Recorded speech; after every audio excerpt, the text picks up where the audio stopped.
Happy 4th of July, woohoo! And luckily for us, there is a US Highway 250 for America's 250th birthday. And while US 250 doesn't go through either Washington DC or Philadelphia, US 250 is still a pretty cool and interesting road as it connects northern Ohio to Richmond, Virginia. And along its route, it meets US Highway 33 many times. In fact, it has like a long concurrency with it. So that's why I did both US 33 and 250 back to back, because they go in hand with each other. So let us get started with America's Highway. Yahoo! As you can see here, this is the map of US Highway 250 as it runs from the junction with US Highway 360 just east of downtown Richmond, heads through Virginia, West Virginia, and Ohio, and at a junction with US Highway 6 just outside downtown Sandusky, Ohio. So with that, going westbound on 250. So begin here on US Highway 360, where you can see that 360 is going to be continuing west up here, while US 250 is going to be heading into downtown Richmond. And here we get an amazing view of the Richmond skyline once we get onto US Highway 250. And our first major junction here is with Interstate 95, and if we take a look on Interstate 95 for good old exit 74C, we can see that we're co-signed with US Highway 33, which is not the case because US 33 actually begins a mile north of here. So this should be to US Highway 33 instead of being US 33 proper. VDOT is just trying to confuse you here. And here on US Highway 250, we actually pass right in front of the Virginia State Capitol building, so that's pretty cool. And here we have our first intersection request, or this is actually more of a building request. This was made by Ryan Golden, as she wanted to see the Richmond Convention Center, as she remembers being there a few years ago for a Taekwondo event, and remembers staying in a hotel right across the street from here. She also said that she's also been to a certain Friendly's restaurant within the area, but sadly it closed down. So thank you for that request. And here we meet with US Highway 1 and 301 at Belverde Street, and this is also the official beginning to US 33. We don't know because, like we covered last week, US 33 just has a weird ending. So skipping ahead that 33 concurrency, here's where US 33 splits off from us, but this is not the last time we'll be seeing US 33 though. And here we meet Interstate 64, actually 64 this time, and now we have two Interstate 95 for Richmond. And then a ways up the road, we meet it again outside of Short Pump, where you can see that Interstate 64 is now assigned to Interstate 295 for Charlottesville. And then skipping ahead a bit, we meet with Virginia Highway 288, which I think should be Interstate 864, getting signed for Charlottesville and Richmond respectively. And here outside the Richmond area, we're now getting signed west for Goochland and Charlottesville. I know Goochland is an unincorporated community, but Charlottesville is cool to see. And plus, between Richmond and Charlottesville, US 250 doesn't pass through any towns at all, so I think Charlottesville is okay here. Here we have another intersection request. This one was made by Micah Handy. They wanted to see the secondary Route 632 junction because this is a connector route over to Virginia Highway 6, which goes to Scottsville, which is home to a place called Watermarks Camp. And that's where he goes every year for a youth group event. So thank you for that request. Here in Goochland, we meet with the great US 522, and if you want to check out a video on US 522, it's in the top right corner here. And here we get our first mileage sign with Danton on the bottom line from 77 miles away. I mean, I guess that's the next major town that US 250 passes through after going through Charlottesville. But personally, I like to see maybe Charlottesville on the top line, then do Waynesboro, then Danton, because Ferncliff is an unincorporated community where we meet with Virginia 208, and I don't like unincorporated communities being signed. Here in Ferncliff, we meet with Virginia Highway 208, which will take you towards Interstate 64 in Louisa. Oh yeah, I forgot to mention that we're actually paralleling Interstate 64 here, so we're the local road to Interstate 64. Here in Zion's Crossroads, we meet with US Highway 15, which will also take you over to Interstate 64. And here on the outskirts of Charlottesville, we meet with Interstate 64 at a brand new diverging diamond interchange. And we're now getting signed Stanton, which is okay for 250, but not for Interstate 64.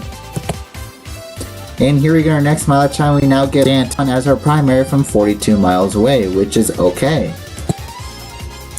Here in Charlottesville, we meet with US Highway 29, and we're going to have a short concurrency with it, as we're now getting signed for Lynchburg, Stanton. It's not, Lynchburg is for US 29. And here's where we split off from US Highway 29, as US 250 will be continuing west towards Waynesboro, Stanton. Since we're now entering into mountain country, we're meeting with Virginia Highway 6 here, which will actually take you over towards Afton, Virginia. And we're now getting signed west for Skyline Drive, Stanton still. And here we meet the northern terminus to the Blue Ridge Parkway and the southern terminus to the Skyline Drive here, which is just one continuous road. I don't know why it has to change designations. And here we meet with Interstate 64 for like the 6th time now, and we can see that it's getting terrible control cities. I mean, Charlottesville's okay, but I would prefer to see Richmond instead. Here in Waynesboro, we meet with US Highway 340, and we're now going to be concurrent with it as we head through downtown. And on the other side of town, we split off from US Highway 340, and for some reason we have a junction sign for 340, which is something very interesting that I've never seen before. Outside of Stanton, we meet with Interstate 881 getting signed for Roanoke and Winchester. And if the only reason why Winchester is being signed because of Interstate 66, I would actually prefer to see Washington, D.C. instead over Winchester here, VDOT. Anyways, down the road, here in the heart of Stanton, we pass by the Stanton watering can as we're going to be joining with US 11 here. And here in downtown Stanton, we split off from US Highway 11 in front of the courthouse here, and we're going to be continuing now into the Appalachian Mountains. Coming out of Stanton, we get this mileage sign with Monterey as our primary from 40 miles away. You don't know what the population of Monterey is? 165 people. The only reason why VDOT is signing is that's because we're meet with US Highway 220. Like, why are you signing it? I'd rather see Elkins instead, because that's the next major place I'll be passing through with a decent population too. Here in Churchville, we meet with Virginia Highway 42, which will take you up towards Harrisonburg, while we're still getting signed for Monterey. But luckily, our next mileage time, we now get Elkins as our primary from 101 miles away. Well done, VDOT, but I would have rather seen it since we left Stanton instead. Here in Monterey, we meet with US Highway 220, and US 250 is now going to be continuing into West Virginia here. On our next mileage time, we're now still getting Elkins as our primary from 63 miles away. Let's hope that West Virginia keeps this up. And here we are entering into the state of West Virginia, and we're getting a pathetic welcome sign. Like, this is just very pathetic. I thought West Virginia had like one of the best welcome signs. Why are they giving us just a plain one here? It's stupid. But our first mileage sign in the state, we actually do get Elkins as our primary from 42 miles away, so that is awesome. And here we meet with West Virginia routes 28 and 92, and we can see that we're now getting signed for Elkins, while the other direction of 28 and 92 are getting signed for Green Bank, which is a very remote town as it's within the heart of the Radio National Quiet Zone. Here we get some amazing scenery as we're heading through the Appalachian Mountains here in West Virginia. And on our next mileage time, we still get Elkins as our primary from 40 miles away. Here we meet with US Highway 219, and we're now going to have a concurrency with it as we head towards Elkins. And if you want to check out the 219 concurrency, it's in the top right corner here. And after skipping the 219 and 33 concurrencies, we're splitting off from US 33 to head into Philippi. Our next mileage time, we do get Philippi as our primary from 17 miles away. Here's a look at downtown Philippi. It looks kinda decent for a mountain town. And here we go through the Philippi Covered Bridge, which is apparently one of the few remaining covered bridges on the entire US highway system. So That's pretty cool to see. And on the other side, we're now going to be joining up with US Highway 119 as we're both going to be heading north towards Grafton now. And our next mileage sign, we actually get a same distance mileage sign for Pruneytown and Grafton. I actually kind of agree with this because we are concurrent with US Highway 119 and we are going to be heading to do two different places. So this is how you do a same distant mileage sign. Well done, West Virginia. Here we split off from US Highway 119 as, like I said, we'll be heading towards Grafton and we're now getting signed for Fairmont, which is an awesome choice. In fact, our next mileage sign, we do get Fairmont as our primary from 20 miles away.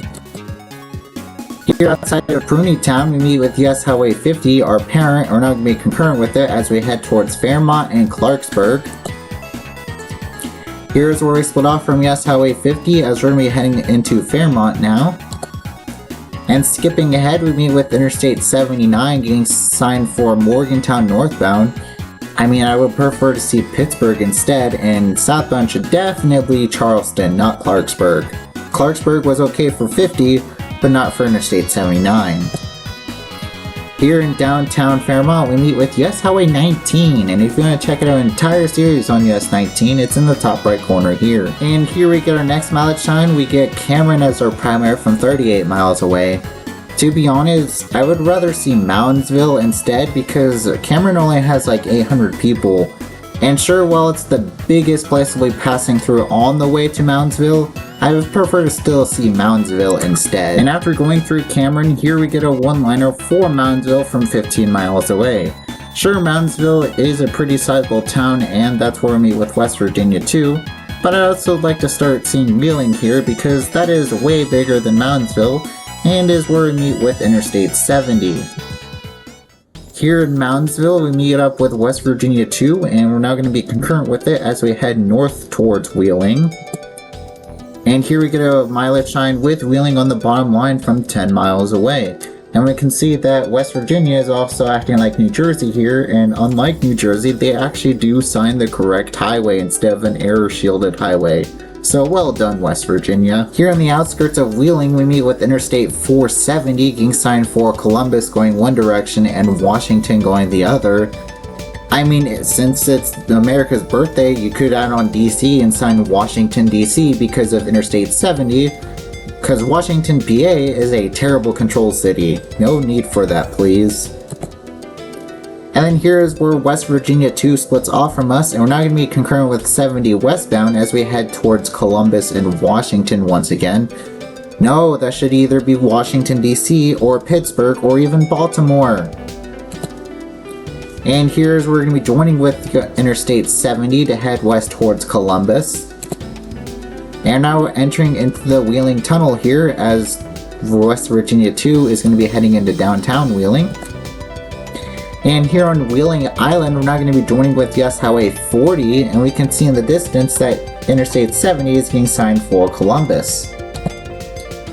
And while crossing over the river, we're now entering into the state of Ohio, where you can see that westbound 40 is being signed for Bridgeport, while Ohio Route 7 is being signed for Martins Ferry, and US 250 does not get anything. Here's where we split off from US Highway 40 to join up with Ohio Route 7 here. And skipping ahead outside of the Bridgeport area, we're meeting with Ohio Route 519, and we can see that we're now getting signed for Cadiz as our next control city. Here is downtown Cadiz, and we're now meeting with Ohio Route 9 and have a short concurrency with it. And now we're going to be joining with US Highway 22 here, getting signed for Cambridge one direction and Steubenville the other. And we're now going to be heading towards New Philadelphia.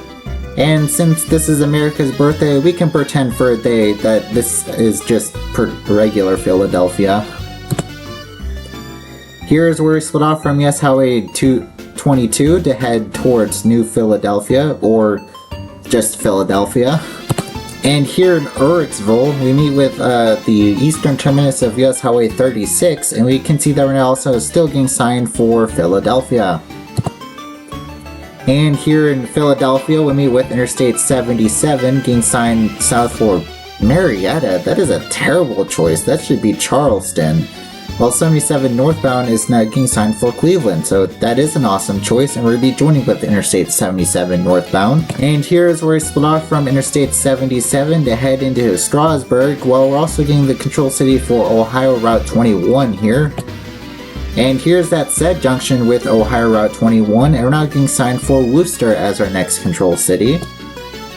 And on our way to Worcester, we meet with Ohio Route 93, and we have a short concurrency with it. And here in Wilmot, we meet with US Highway 62 here, and we can see in the distance that ODOT has made an error and is signing us as the Ohio Route 250 instead of US Highway 250. And this kind of reminds me of the US 322 and Pennsylvania 322 situation, because we have the correct shield right here with the wrong shield in the distance. Like, how can you mess that up?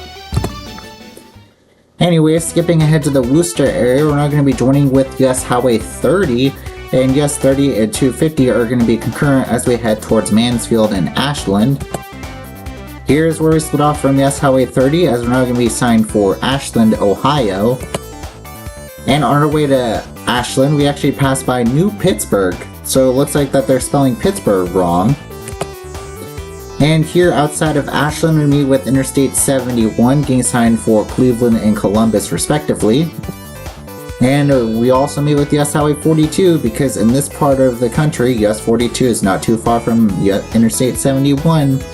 And we can see that we're now getting signed west for Norwalk, which is where we meet with US Highway 20. Here on our way to Norwalk, we actually meet with US Highway 224 here, and we have no control cities for neither route. And here in Norwalk, we meet with US Highway 20, getting signed east for Cleveland, which is a great choice. And then up the road, we meet the Ohio Turnpike, Interstate 80 and 90, and if we take a look on the Turnpike, we can see that we're not getting signed for Sandusky, which is a good choice. Here in Sandusky, we meet with Ohio Route 2, which is also getting signed for Cleveland. And we also have a nice little welcome sign for the Sandusky area, or this area of northern Ohio. And we end here at US Highway 6, and ODOT does provide us a end sign, so that is awesome by them. So we're going to be turning around and doing eastbound US 250. So we begin here right at the US 6 and 250 junction, where you can see that we also are given a begin sign for US 250, so that is awesome.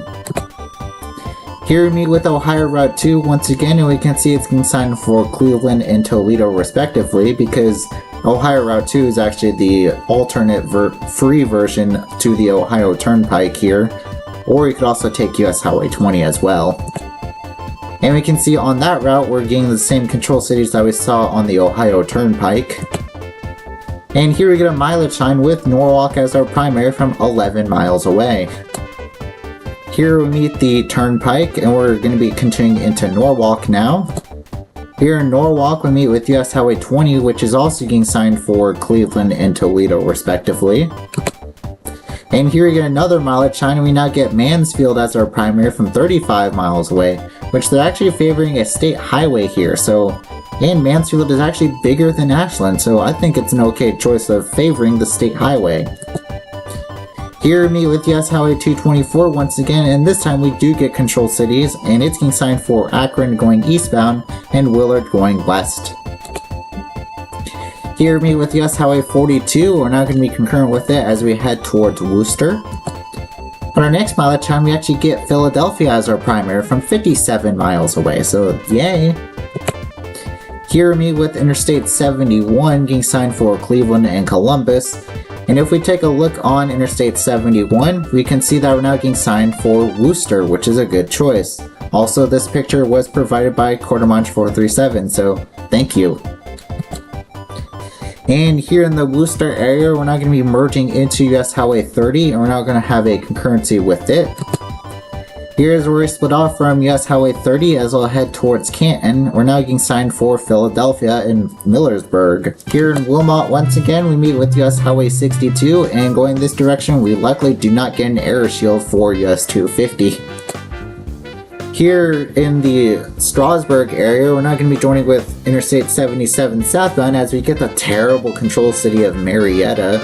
No, I would actually prefer to see either like Columbus or Charleston instead. Mania is just the last town in the state of Ohio. This is an ODOT being provincial.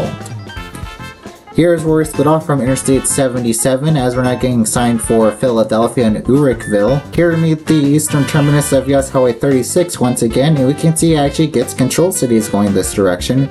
We get Newcomerstown and Janadenhutton as our two control cities for US 36. Here we can see in the distance that US 250 is now getting signed for Cadiz, which is a good choice.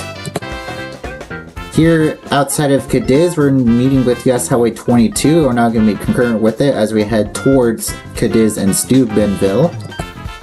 Here's where we split off from US Highway 22 as we're now going to be heading into downtown Cadiz. And SCO is actually for Ohio Route 9. And here, outside of Cadiz, we're now getting signed for Bridgeport, which is the town right across the river from Wheeling. I would prefer to see Wheeling instead. And here in Bridgeport, we're now going to be joining with US Highway 40 as we're going to be crossing over the river and into the city of Wheeling. And here we are on the Great Historic National Road, and we're going to be heading into downtown Wheeling now. And here on Wheeling Island, we actually get a Welcome to Wheeling sign, so that is awesome. Thank you, West Virginia. And now we're going to be merging into Interstate 70 as we head through the Wheeling Tunnel here. And here is where we split off from Interstate 70 to join up with West Virginia 2 as we're making sign for Moundsville. And I think West Virginia is too embarrassed to put a control city for Interstate 70 because they'd know that I'd be yelling at them if it was the wrong one. Here we meet with Interstate 470 and it's getting signed the same control cities that we saw going northbound on 250. And here's where we split off from West Virginia 2 as we're making sign for Cameron. I would prefer to see Fairmont instead, please, because this is the fastest way to Fairmont from here. And like I said, going the other direction, Cameron only has 800 people. But we get a one-liner for Cameron from 20 miles away. No, I want to see Fairmont on here too, West Virginia. And here in 100, we actually meet with West Virginia Route 69, which actually turns into Pennsylvania Highway 18. And here we now are getting signed for Mannington and Morgantown, so that is awesome, though Morgantown is because of West Virginia 7, which we're actually meeting here. But on our next milestone, we just get Mannington as a one-liner from 11 miles away. I want to see either Morgantown or Fairmont if you're signing Morgantown on that previous sign. Skipping ahead to Fairmont, we meet with US Highway 19 once again. And now we're meeting with Interstate 79 getting signed the same control cities that we saw going the other direction on 250. And now we get a pull through for US 250 getting signed south for Grafton, which I think is an okay choice. Here we meet with US Highway 50, we're now getting signed for Grafton and Philippi, so Philippi is actually for US 250. And here's where we split off from US Highway 50, and we can see that we're not getting actually signed for Elkins, which is an even better choice than Philippi, so wow. Here we meet with US Highway 119, and we're not going to be concurrent with it as we head towards Philippi. And on the other side of the covered bridge, we now get a mileage sign with Elkins as our primary from 22 miles away. Here outside of Elkins, we meet with US Highway 33, and we're now going to have that long concurrency with both 33 and 219 here. Here's where we're going to be joining with US Highway 219 as we head into downtown Elkins. And now we're splitting off from US Highway 219 as we're now getting signed for Green Bank and Monterey. Monterey is a terrible choice. That should be Stanton instead of Monterey, please. But luckily on our next mountain shine, we still get Monterey as our primary from 48 miles away. Like, do the people in Green Bank not know what Stanton, Virginia is? Like, sure, I know they don't have any internet, but they should definitely know what Stanton, Virginia is. But we do get some amazing scenery here as we travel through the heart of the National Radio Quiet Zone. And luckily, after going through that beautiful scenery, we do get on as our primary from 65 miles away. And now we're entering into the state of Virginia, and this welcome sign is even more pathetic than the one that we saw going into West Virginia. So the trade-off for good control cities is terrible welcome signs. Like, why can't you just have both good welcome signs and good control cities? Anyways, here in Monterey, we meet with US Highway 220, and we're now going to be continuing toward Stanton now. Here we get another mileage sign, and we now get actually Waynesboro as our primary from 53 miles away. So they're not signing Charlottesville or Richmond. That's interesting. But luckily, once we get closer to Stanton, we do get Charlottesville as our primary from 45 miles away. Here in Stanton, we're now going to be joining with US Highway 11, and we can see that instead of having an Interstate 81 number, we just get an interstate shield with a right turn arrow. That's interesting. Here we meet with Interstate 81, getting the same control cities of Winchester and Roanoke. And now we get Richmond as a primary from 105 miles away, so that is awesome by VDOT here. And here in Waynesboro, we meet with US Highway 340, and we're not going to be concurrent with it as we head towards downtown Waynesboro. And skipping ahead to a bit, we're now meeting with Interstate 64 once again, getting the terrible control cities of Stanton and Charlottesville. I mean, like I said, Charlottesville is okay, but I would prefer to see Richmond instead. And here in Charlottesville, we'll meet with US Highway 29, and while 29 and 250 become concurrent with each other, we're actually going to be following 250 business here because I don't know when the next time I'll be virtually in Charlottesville, Virginia. So here on US 250 business, we can see that we're still getting a mileage sign with Richmond as our primary from 73 miles away. And here in the heart of Charlottesville, we meet with business US Highway 29, which will actually take you over into the University of Virginia campus here and towards its athletic facilities. And here on 250 business, we actually pass right in front of the rotunda here, which was actually designed by the great President Thomas Jefferson, so that was pretty cool. And US 250 business also passes through the heart of downtown Charlottesville, which actually looks like a nice little place that I'd like to visit someday. And here we're now going to be reuniting with US Highway 250 proper, as we're now going to be heading east in towards Richmond now. And on our way out of the Charlottesville area, we'll meet with Interstate 64 once again, and we can see that it's now getting signed for Richmond, which is a great choice. Here we can see that Richmond is our primary from 66 miles away, and going this direction, we do not get like any sort of towns as a secondary and top line here. Here in Zion's Crossroads, we meet with US Highway 15 once again, and we can see that we're still getting signed for Richmond. Here we meet with Virginia Highway 208 once again, and I actually thought about doing this road next week, but then I realized that this road just doesn't have anything outside of the Fredericksburg area. It's too rural and too short to cover.